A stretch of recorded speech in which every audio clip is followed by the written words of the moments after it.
CPM এর অন্দরে বিভীষণ কারা? পার্টি লাইনের বাইরে গিয়ে অন্য প্রার্থীকে ভোট, বহু এলাকায় নিষ্ক্রিয় ছিল ভোটের সময়। সিপিএম কর্মী সমর্থকরা ভোট পর্যালোচনা রিপোর্টে চাঞ্চল্যকর দাবি, দলে পর্যালোচনা রিপোর্টে এমনই চাঞ্চল্যকর দাবি উঠে আসছে। আর এখানেই প্রশ্ন উঠছে, সিপিএম এর অন্দরে বিভীষণ কারা?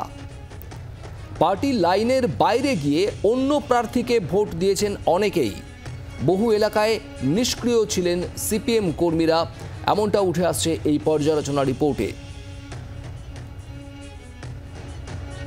লোকসভা নির্বাচনে দলের চূড়ান্ত খারাপ ফলের পর একাধিকবার বিভিন্ন বৈঠকে কাটাছেঁড়া হয়েছে। আর সিপিএমের পর্যালোচনা রিপোর্টে, ভোট পর্যালোচনা রিপোর্ট যা উঠে আসছে তাতে এমনটাই বিষয় সামনে এসেছে যে বিভিন্ন এলাকাতেই নিষ্ক্রিয় ছিল সিপিএম কর্মীরা। পার্টি লাইনের বাইরে গিয়ে অন্য প্রার্থীকেও ভোট দিয়েছেন অনেকেই।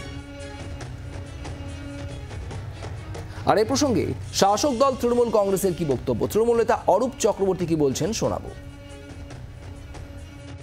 এই একই ট্রেডিশন 2019 থেকে সিপিএম এই সমানে চালিয়ে যাচ্ছে, মানে নিজের নাক কেটে পরের যাত্রা ভঙ্গ করা। এরা জানে মমতা ব্যানার্জিকে রাজনৈতিকভাবে হারাতে পারবে না, তাই জন্য নিজের পার্টিটাকে বিজেপির কাছে বন্ধক রাখতে এদের 2 মিনিট বিরক্ত হয় না বা 2 মিনিট দেরি হয় না। এই খুব স্বাভাবিকভাবেই মমতা ব্যানার্জিকে হারাতে না পেরে গোটা পার্টিটাকে বিজেপির পদতলে আশ্রয় নিয়ে নিয়েছে, বিজেপির কাছে বিক্রি করে দিচ্ছে কার্যত। তার ফলশ্রুতি দেখা যাচ্ছে গ্রামের পর গ্রামে যেখানে সিপিএম এর এজেন্ট বসেছে, বিজেপির এজেন্ট বসেনি, সেই দুটো বিজেপি লিড পেয়েছে এবং সিপিএম সিপিও গেছে সুস্থ হয়েছে। এইরকম দুটোর সংখ্যায় পশ্চিমবাংলাতে 80 থেকে 90%। বিজেপি এজেন্ট বসেনি, সিপিএম এর এজেন্ট বসেছে, সিপিএম সেই দুটো থার্ড বা ফোর্থ হয়েছে। অর্থাৎ বুঝতে অসুবিধা হয় না সিপিএম এর ভোটটা কাদের বাক্সে গিয়েছে।